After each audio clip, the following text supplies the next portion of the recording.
Hello বন্ধুরা, আজকে আমি রান্না করছি। দেখো, কড়াইয়ে সর্ষের তেল, 5 ফোড়ন, শুকনো লঙ্কা ফোড়ন নিচ্ছি। এর মধ্যে পেঁয়াজ, আদা, রসুন, টমেটো দিয়ে দেখো ভাজছি। এটা ভাজা হয়ে গেছে।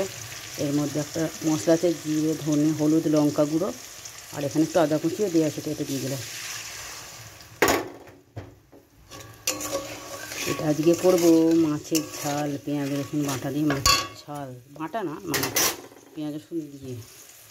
তো দেখো, এখানে আছে মাছ ভাজাগুলো দিয়ে দিলাম। আর আমি নুন মিষ্টি দিয়ে দিয়েছিলাম। তোমরা তোমাদের পরিমাণ মতো নুন মিষ্টি যে যেমন খাও দিয়ে দেবে। দেখো, এই দেখো মাছের ঝালটা ফুটছে। তো যদি ভিডিওটা ভালো লাগে প্লিজ লাইক কমেন্ট করে পাশে থেকো। আর কারা কারা এরকম করে পেঁয়াজ আদা রসুন দিয়ে মাছের ঝাল বানাও অবশ্যই আমাকে কমেন্ট করে জানিও। যদি ভিডিওটা ভালো লাগে প্লিজ লাইক কমেন্ট করো। আর দেখো, এটা ফুটতে আরম্ভ হয়ে গেছে।